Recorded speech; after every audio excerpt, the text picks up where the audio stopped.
آج مدد مانگ ان سے، پھر نہ مانیں گے قیامت میں اگر مان گیا۔ اللہ نے کہہ دیا آج ہی حضور سے مانگو مانگو مانگو، قیامت میں تو حضور ہی سے مانگنا ہے۔ توجہ توجہ، بڑا پیارا نقطہ ہے۔ اعلیٰ فرماتے ہیں قیامت میں تو حضور ہی سے مانگنا ہے، لیکن وہاں کا مانگنا پھر کام نہ آئے گا۔ آج ہی مانگو، آج ہی یا رسول اللہ کہہ دو، پورا مجمع ایک مرتبہ۔ آج لے ان کی پناہ، آج مدد مانگ ان سے، پھر نہ مانیں گے قیامت میں اگر مان گیا۔ انہیں جانا، انہیں جانا، انہیں مانا، نہ رکھا غیر سے کام۔ للہ الحمد میں دنیا سے مسلمان گیا۔ اب ایک نقطہ عرض کر کے آگے بڑھوں گا، آپ توجہ سے ہیں؟ جو تھک گئے وہ ہاتھ کھڑا کریں گے۔ اچھا ابھی کوئی نہیں تھکا، ابھی پیچھے والے تک سب ہاتھ ہلا رہے ہیں کہ ہم ابھی تھکے نہیں۔ اونچا بولیے سبحان اللہ پہلے، کیونکہ ابھی اصل جو معاشرہ اسلام معاشرہ کانفرنس ہے ابھی اس کا شروعات نہیں ہوا ہے، اس کے لیے مجھے چند گفتگو کرنی لازمی ہے، وہ آپ سننا چاہیں گے؟ لیکن ہمارا سنی جتنے بھی ذمہ دار ہوتے ہیں، ہماری یہی کوشش ہوتی ہے ہم جو نماز پڑھے وہ قبول بھی ہو جائے، ہم جو مدرسہ بنائے وہ قبول بھی ہو جائے، وہ ہمارے لیے نجات کا ذریعہ بھی بنے، ورنہ کہیں ایسا نہ ہو ان المنافقین فی الدرک الاسفل بن جائے من النار، کہ نماز پڑھ کے بھی تم جہنم کے نچلے طبقے میں جاؤ گے۔ ایسا نہیں، ہم چاہتے ہیں ہم نماز پڑھ کے جنت میں جائیں، ہم مدرسہ بنا کے جنت میں جائیں۔ اونچا بولیے سبحان اللہ۔ اب یہاں ایک نقطہ مجھے یاد آ گیا، آپ جلدی سے سنیے۔ ایک بات یاد رکھیے، جلسہ سب لوگ کرتے کہ نہیں کرتے؟ سنی ہو غیر سنی ہو، ہم جب جلسہ میلاد النبی مناتے ہیں تو وہ لوگ کہتے ہیں کہ یہ بدعت ہے۔ ٹھیک ہے، ایک منٹ کے لیے جلدی سے توجہ رکھیے۔ میرا ایک سوال ہے ان سے، کیا وہ جلسے سیرت النبی مناتے ہیں؟ نہیں، آپ جواب نہیں دے رہے۔ جلسے سیرت النبی وہ لوگ مناتے ہیں؟ دیکھیں یہ ان کی مخالفت نہیں، ان کو تھوڑا سمجھانے کے لیے عرض کر رہا ہوں اور آپ کا عقیدہ پختہ بنا رہا ہوں۔ جواب دیجئے، وہ جلسے سیرت النبی مناتے ہیں کہ نہیں ہے؟ میرا دعویٰ ہے مجھے اس کے لیے دلیل چاہیے۔ جو مجھ سے کہے گا میلاد النبی کی دلیل، تو میرا دعویٰ ہے مجھے سیرت النبی جلسہ منانے کی دلیل چاہیے کہ نبی کے زمانے میں، صحابہ کے زمانے میں، تابعین کے زمانے میں کوئی جلسہ منایا گیا جس کا ٹائٹل تھا جلسہ سیرت النبی۔ سیرت النبی کے جلسے میں لوگوں کو جمع کیا گیا، تقریریں ہوئیں، باز ہوا، یہ ہوا، علماء لائے گئے، تپوشے چھپائے گئے۔ اس کے لیے مجھے دلیل چاہیے، نمبر ایک۔ نمبر دو، بولیے مدرسے سے جب طلبہ فارغ ہو جاتے ہیں اس کے لیے جلسے دستار بندی سب لوگ مناتے ہیں؟ اگر آپ بیدار ہیں جواب دیجئے۔ مناتے ہیں، یہ مخالفت نہیں ہے، آپ اس کو مخالفت نہ مت سمجھئے، خدا رہا۔ سب لوگ مناتے ہیں، مجھے دلیل چاہیے۔ نبی کے زمانے میں، صحابہ کے زمانے میں، تابعین کے زمانے میں کسی مدرسے سے طلبہ فارغ ہو گئے، انہوں نے حفظ کیا، انہوں نے انہوں نے فضیلت کی، انہوں نے قرأت کا کورس مکمل کیا۔ اب حضور کے زمانے میں، صحابہ کے زمانے میں کوئی جلسہ منایا گیا، پھر اعلان ہو گیا آج فلانی جگہ جلسے دستار بندی ہے، دلیل چاہیے۔ علماء بیٹھے ہیں، دعوے کے ساتھ عرض کر رہا ہوں، دلیل چاہیے۔ کوئی جلسہ ہے مختصر؟ جب تک میں زندہ رہوں گا تب تک میرا یہ دعویٰ رہے گا، کوئی ایسا جلسہ نبی اور صحابہ کے زمانے میں کہ فلانی جگہ کوئی مدرسے سے طلبہ فارغ ہو گئے، ان کی دستار بندی کا جلسہ ہے۔ اب میرا یہ سوال ہے، بولیے یہ جو جلسے دستار بندی کرتے ہیں یہ دین کے نام پر ہی کرتے ہیں؟ دین میں تو یہ ذاتی ہو گئی۔ جلسے ختم بخاری کرتے کہ نہیں کرتے؟ اونچا بولیے، کرتے ہیں نا؟ صرف سنی نہیں، سب لوگ جلسے ختم بخاری بھی، جلسے دستار بندی بھی، اب دین کے نام پہ سند بھی بانٹتے ہیں۔ یہ فاضل بن گیا، یہ مفتی بن گیا، یہ قاری بن گیا، یہ حافظ بن گیا، اب بولو اس کے لیے بھی مجھے دلیل چاہیے۔ ان سب جلسوں کے لیے کسی کو تکلیف نہیں ہوتی ہے، لیکن جو ہی میں نبی کا میلاد کا نام رکھتا ہوں تو بولتے بڑھ جاتے بدعت۔ میں تمہارے ذہنوں کو تھوڑا صاف کرنا چاہتا ہوں۔ بولیے یہ جو سارے جلسے مناتے ہیں ان کے ساتھ کوئی اختلاف نہیں ہے، دین کے نام پر مناتے ہیں۔ اگر ہم نے جلسہ منایا، نام رکھا میلاد النبی، تو فتویٰ لگتا کہ نہیں لگتا ہے؟ میں نے کہا اگر سیرت النبی کے جلسے پہ فتویٰ نہیں ہے، دفتار بندی کے جلسے پہ، ختم بخاری کے جلسے پہ، 100 سالہ جشن منانے پہ فتویٰ نہیں ہے، مفتی کا کورس مکمل کرنے پر فتویٰ نہیں ہے، مفتی کی ڈگری دینے پر فتویٰ نہیں ہے۔ اگر معاف کریں گے برا نہ لگے گا، یہ مفتی لکھنا بھی کسی صحابی سے ثابت نہیں ہے۔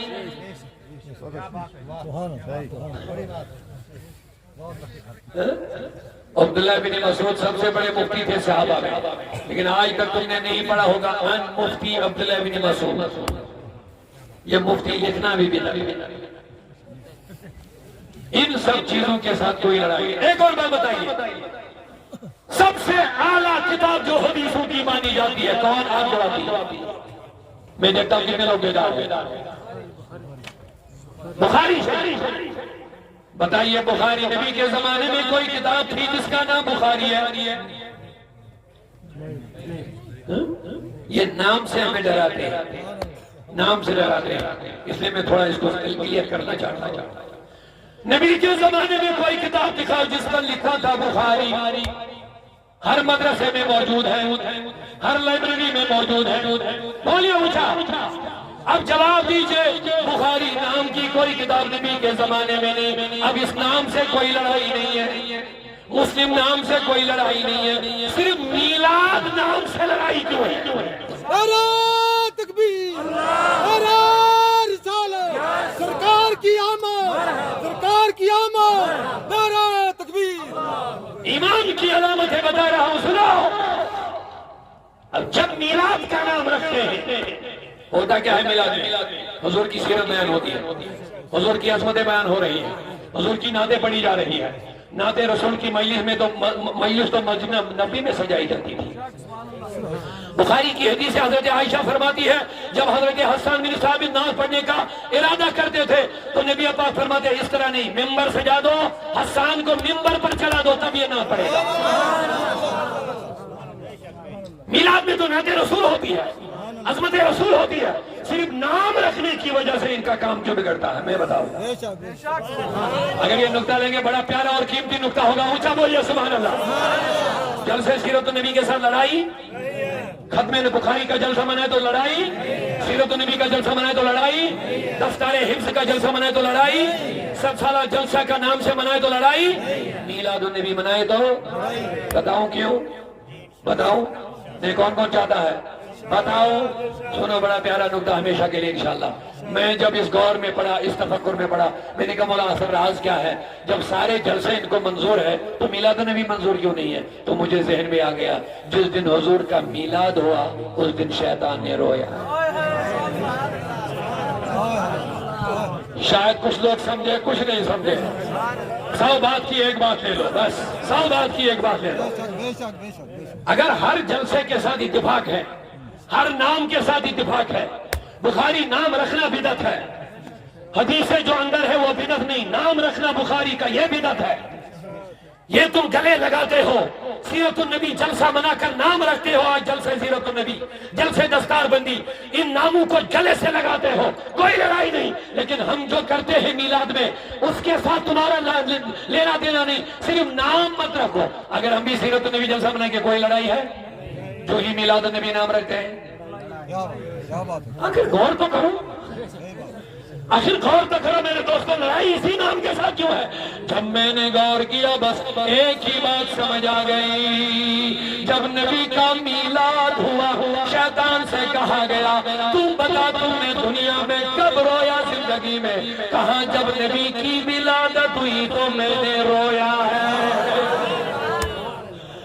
تو میں سمجھ گیا یہ میلاد کا نام ان کے لیے درد سر کیوں ہے؟ تو میری ذہن میں جو بات آ گئی میں سمجھ گیا، چونکہ شیاطین صرف جنوں میں نہیں ہوتے، جن الجنت والناس، شیطان جنوں میں بھی ہوتے ہیں، انسانوں میں بھی ہوتے ہیں۔ میں سمجھ گیا جب تم سیرت کا نام لو لڑائی نہیں ہے، سب کسی جلسے کا نام لو لڑائی نہیں، لیکن جب میلاد نام لیتے ہیں، ایک بات اور بتاؤں جی، بولیے سبحان اللہ، نعرہ تکبیر، نعرہ رسالت، شیر اہل سنت، علماء اہل سنت، ماشاءاللہ۔ ایک بات کا مجھے جلدی سے جواب دیجئے، آپ کے گاؤں میں ایم ایل اے آتے ہیں؟ آپ یہ جھنڈے شنڈے لگاتے ہیں؟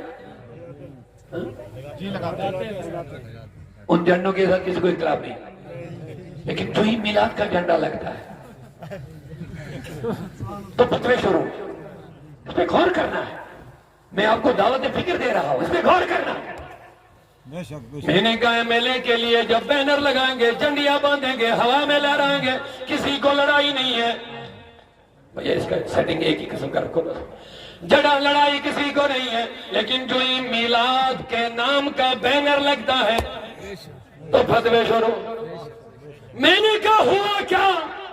اگر تیرے جلسے کے بینر لگے لڑائی نہیں، گاؤں میں علاقے میں ایم ایل اے آیا بینر لگائے لڑائی کوئی نہیں کرتا ہے، لیکن جو ہی میلاد کا بینر لگتا ہے تو فتوے شروع۔ تو میں سمجھ گیا، اصل راز میں سمجھ گیا، اصل راز میرے ذہن میں جو آ گیا، اللہ کرے تمہیں بھی سمجھ میں آ جائے۔ میں اس بات اس گہرائی میں پہنچ گیا، میں سمجھ گیا کہ جس دن شیطان نے رویا وہ میلاد ہی کا دن ہے، تو یہ شیطان سمجھتا ہوگا، یہ تو سوچ رہا ہوگا کہ مجھے شاید اسی ایک دن رونا تھا جس دن نبی کی ولادت ہوئی، لیکن مجھے نہیں پتا یہ نبی کے رضا کے دیوانے ہر دن میلاد منا کے مجھے رلائیں گے۔ نعرہ تکبیر، نعرہ رسالت، اسلام معاشرہ کانفرنس، حضرت علامہ داؤدی صاحب قبلہ، نعرہ تکبیر۔ اب میں نے اتنی لمبی گفتگو اس نقطے پر کی، لیکن اعلیٰ حضرت نے ایک دوسرے میں بتایا، میں نے اتنی لمبی گفتگو اس نقطے کو سمجھانے کے لیے کی، لیکن اعلیٰ حضرت نے ایک شعر میں سمجھایا، مثل فارس زلزلے ہو نجد میں، یہ اعلیٰ حضرت کی بات ہے، مثل فارس زلزلے ہو نجد میں، ذکر آیات ولادت کیجئے۔ نعرہ تکبیر، نعرہ رسالت، علماء اہل سنت، لبیک لبیک لبیک یا رسول اللہ، لبیک لبیک لبیک یا رسول اللہ، لبیک لبیک لبیک یا رسول اللہ، لبیک۔ اعلیٰ حضرت کی تو یہی شان ہے، اعلیٰ حضرت نے 2 مصروں میں بات سمجھائی، 2 مصروں میں، مجھے تو 20 میں لگے سمجھانے میں نقطہ، لیکن اعلیٰ حضرت بھی یہی فرماتے ہیں اگر ان کو پہچاننا ہے تو میلاد منانا ہی پڑے گا۔ وہ تو منانا ہی پڑے گا، ان کی پہچان کرنی ہے تو میلاد کا ذکر کرنا ہی پڑے گا، میلاد کے بینر تو لگانے ہی پڑیں گے، کیونکہ ان کو جو چڑ ہے وہ میلاد سے ہے۔ میں نے کہا میلاد سے چڑ اگر ہے تو وہ شیطان کو تھی، اسی نے تو رویا۔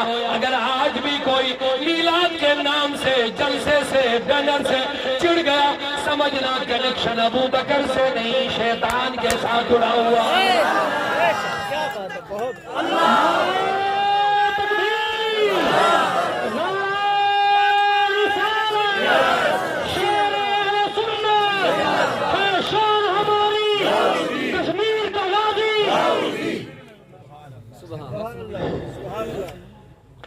مثل فارس زلزلے ہو نجد میں،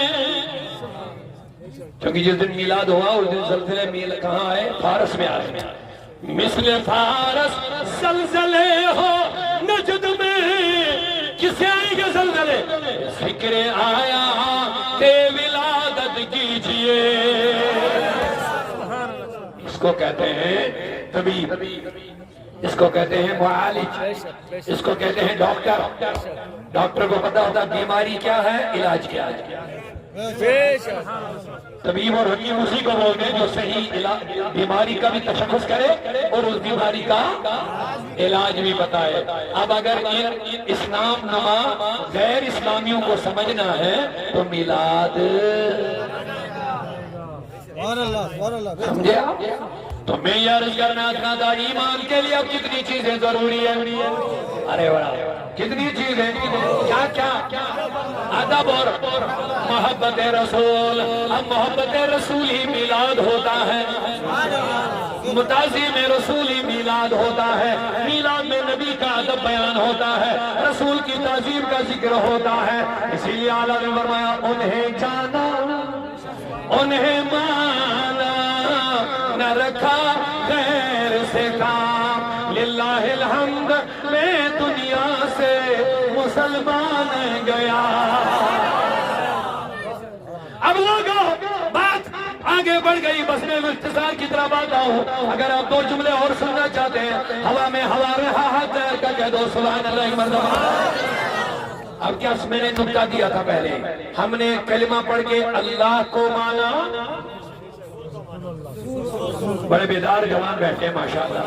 ہم نے اللہ ایمان پر ایمان لانے کا کیا مطلب ہے، ہم نے اللہ کو مانا، لیکن اب ایمان کس چیز کا نام ہے، یہ وعدہ تو کیا، ہم اللہ کو مانا، رسول کو مانا، اب ہم مومن بن گئے۔ لیکن اب مومن کس کو کہتے ہیں، مومن کہتے ہیں میں اللہ کی مانوں گا، رسول کی مانوں گا۔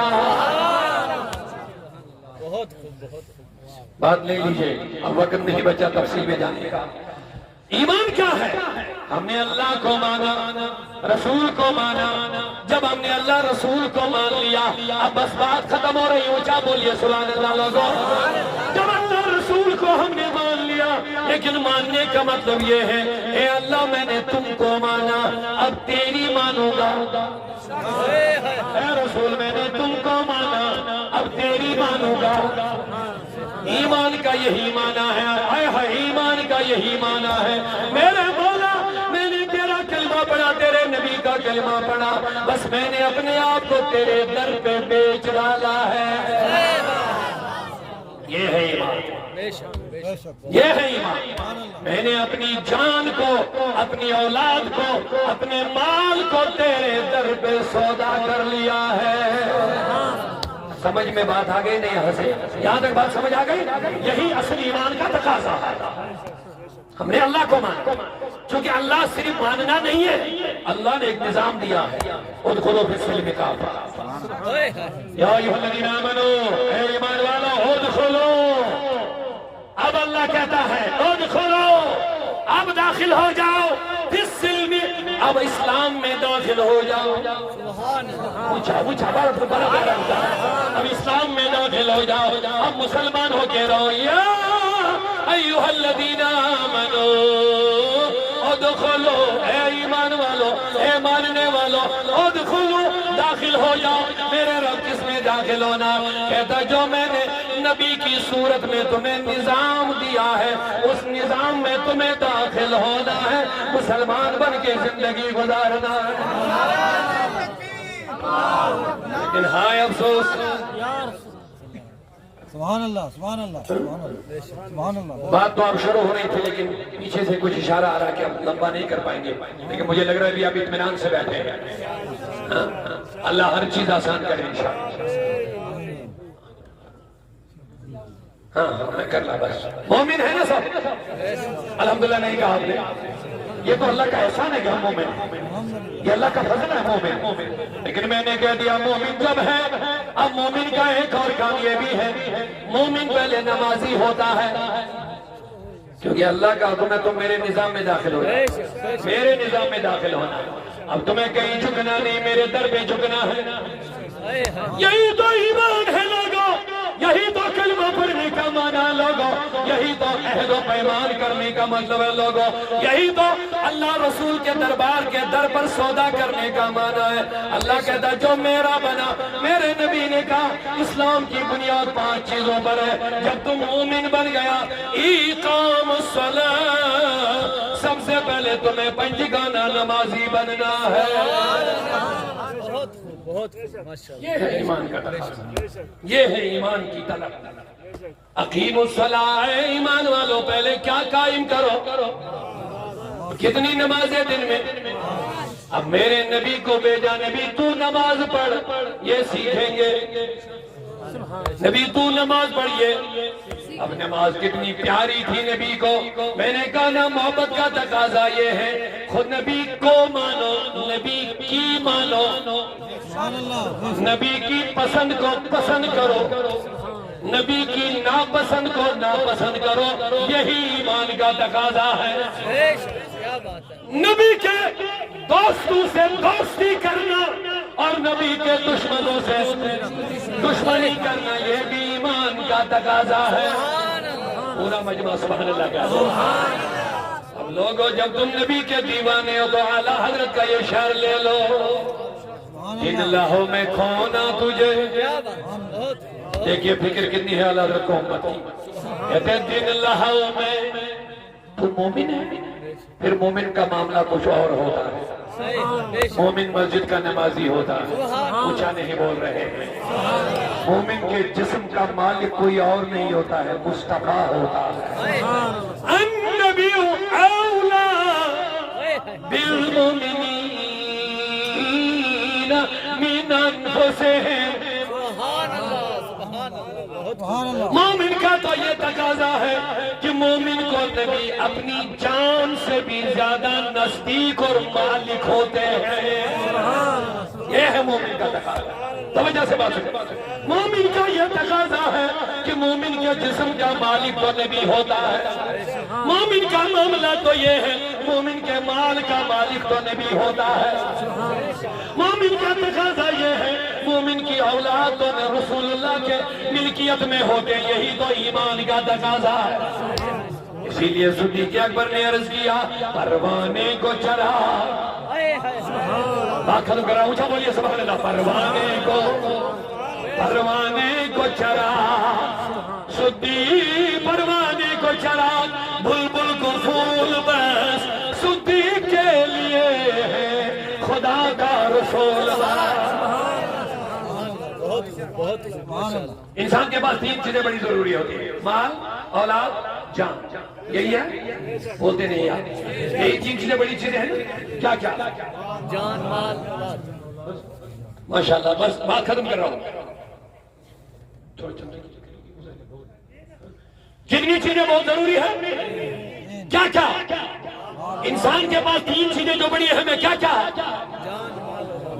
اولاد، مال اور جان۔ اور اس امت میں سب سے پہلی جو مومنوں کی جماعت، وہ کون؟ صحابہ۔ جواب دیجئے، بس ختم۔ سب سے پہلی جماعت جو اس امت کی مومنوں کی جو اعلیٰ جماعت، وہ کون؟ صحابہ۔ اونچا نہیں بول رہے آپ۔ اب بس اس سے آگے میں کیا بتاؤں گا، اس سے آگے میں کیا بتاؤں گا؟ بولیے، کیا صحابہ نے اپنی جانیں قربان کی ہے؟ جواب نہیں دے رہے پورا۔ ان کی تعریف پڑھو، کیا انہوں نے اپنی جانیں مصطفیٰ کے کلام پر قربان کی ہے؟ کیا انہوں نے اپنی اولادوں کو قربان کیا ہے؟ کیا انہوں نے اپنی اولاد اور مال اور جان مصطفیٰ کے قدموں میں قربان کر لیا؟ اونچا اونچا اونچا قربان لگنے پائی نازر میں جوانی۔ کشمیری میں 2 شعروں میں فرمائش کی، یہاں پہ بیٹھے۔ قربان لگنے پائی نازر میں جوانی، مومن کا یہی ماننا ہوتا ہے۔ قربان لگنے پائی نازر میں جوانی، ہمیں مائے چانے رات و چوس نال دیوانی۔ اونچا محبت سے سبحان اللہ۔ اب کتنی چیزیں آپ کو پیاری ہے؟ 3 کیا؟ جان، مال، اولاد. بس ایک اشارہ جب حالانکہ میں اس پوزیشن میں اس وقت کے 2 منٹ بھی آگے نہیں بڑھ پاؤں گا، لیکن یہ ان کی دین کی قربانیاں ہیں اس لیے میں رکا ہوا ہوں. اس کے بعد میں بتاؤں گا، مسئلہ بڑا پیچیدہ ہے لیکن انشاءاللہ اللہ خیر ہی کرے گا، خیر ہی کرے گا انشاءاللہ. اللہ خیر ہی کرے گا اس جلسے کی برکت سے. اونچا بولیے سبحان اللہ. سیدنا عثمان غنی حضرت رسول پاک کے پاس ایک سائل آیا، عرض کرنے لگا مجھے بیٹی کی شادی کرنی ہے. میری طرف توجہ ہے؟ کون کون متوجہ ہے؟ ماشاءاللہ جلسہ بڑا بیدار ہے، اللہ قبول فرمائے. ماشاءاللہ آیا حضور کے پاس، حضور بیٹی کی شادی ہے.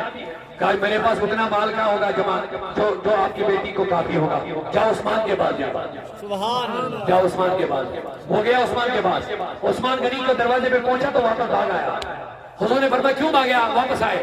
کہا عثمان غنی اپنے غلام کو بے عزتی کر رہا تھا، ڈانٹ رہا تھا کہ تم نے سالن میں نمک زیادہ ڈالا ہے. حضور کر چکی ہے. جو نمک میں سالن میں نمک زیادہ ڈالنے پر غلام کو اتنا ڈانٹے، مجھے وہاں سے کیا ملے گا؟ حضور نے فرمایا پھر جاؤ. کل جب گیا تو اس نے پھر غلام کو ڈانٹ رہا تھا اس بات پر کہ تم نے چراغ کی جو بتی ہوتی ہے وہ موٹی لگائی، تیل زیادہ ڈال گیا. وہ بھاگ کے آیا. کہا حضور مجھے کسی اور جگہ بھیجو، تم مجھے وہاں بھیج رہے ہو. وہ غلام کو ڈانٹ رہا تھا تم نے چراغ کو موٹی بتی لگائی تو جو تیل زیادہ ڈالنے پہ اتنا ڈانٹے تو مجھے کیا ملے گا؟ حضور نے کہا تو کسی اور جگہ مت جا رہا، عثمانی کے پاس جا رہا ہے نا. کہا عثمان کے پاس جا رہا ہو. کہا جاؤ پھر جاؤ، اس کو بولو مجھے رسول نے بھیجا. گیا عثمان کے پاس، دروازہ دستک. عثمان غنی نے کہا کون؟ کہا نہیں مجھے مصطفیٰ نے بھیجا. عثمان دوڑ کے گیا، دروازہ کھولا، پکڑ کے لایا، اپنی جگہ بٹھایا، کھلایا پلایا، محبت سے نوازا. کہا کس لیے آئے؟ کہا حضور نے 2 دن سے آیا ہوں، بھیجا، واپس جا رہا ہوں، میری بیٹی کی شادی ہے، کچھ مال چاہیے. عثمان غنی نے چابی اٹھائی، اس کو اپنے اسٹور میں داخل کیا ہے. کہا لے جا جتنی مرضی ہے اتنے لے جا. حضرت عثمان غنی نے حوالہ کر لیا، لیکن فرماتے ہیں سائل ایک نظر عثمان غنی کو دیکھ رہے ہیں، ایک نظر مال کو. کہا عثمان نے تو ڈر کیوں رہا؟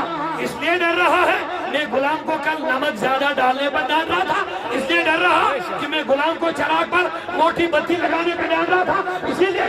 کہا ہاں عثمان میں سمجھ رہا شاید تم مجھ سے مذاق کر رہا. کہہ رہا لے جاؤ سب جتنی مرضی. کہا سن چراغ میرے لیے تھا، تیل میرے لیے تھا، نمک میرے لیے تھا، اس لیے میں نے کہا فضول خرچی مت کرو، اتنا ہی لگاؤ جتنے سے کام بنے گا. تم کو تو اس آقا نے بھیجا، عثمان بھی اسی آقا کا ہے، مال بھی اسی کا لے جاؤ. ہم لوگ کو بات آگے بڑھانے کی اجازت نہیں ہے. دعا کرو اللہ خیر کرے انشاءاللہ. پھر کبھی موقع ملے، لیکن 2 منٹ ہم کو رکنا پڑے گا ضرور، کیونکہ جلسہ جس مقصد کے لیے بنایا گیا آپ کو وہ مقصد سن کے جانا ہے. محمد سے سبحان اللہ. اونچا بولیے سبحان اللہ. میں نے کہہ دیا ایمان کا تقاضا یہ ہے ہماری جانوں کا مالک مصطفیٰ، ہمارے مال کا مالک مصطفیٰ، ہماری اولاد کا مالک مصطفیٰ. مصطفیٰ اگر کچھ مانگے تو دیں گے. ارے سنو محبت کس چیز کا نام ہے؟ کربلا کو یاد کرو. یہ ہے محبت کا تقاضا، یہ ہے محبت کا تقاضا. ہم تو محبت کے دعوے بہت کرتے ہیں، لیکن اہل بیت نے کربلا میں دکھا دیا ہے. سبحان اللہ سبحان اللہ. بڑی جلدی میں عرض کر رہا ہوں، جواب دے رہا ہوں. اہل بیت جن کے نام پر یہ مدرسہ ڈالا گیا وہ کربلا میں آج بھی ہمیں بلا رہے ہیں. کیا کہہ رہے ہیں کہ لوگوں دین پہ قربان ہونا سیکھو، مصطفیٰ کی عظمتوں پہ قربان ہونا سیکھو، رسول اللہ کے مشن کے لیے حفاظت کرنا سیکھو. اس سے بڑی قربانی کی مثال میں نہیں دے سکتا ہوں. بس کربلا یاد ہے، کس کس کو یاد ہے؟ حسین سے سب محبت کرتے ہیں. کربلا میں حسین کو دولت کے لیے گئے تھے؟ جواب دے دو، جواب دے دو. کربلا میں حسین اپنے بچوں کو حکومت کے لیے اگر چلے جاتے ان کے لیے حکومت قدم چومتی نہیں گئے. پھر آپ کہیں گے جناب کس لیے گئے تھے؟ انہوں نے کہا مصطفیٰ کے امامت کی حفاظت کرنی ہے،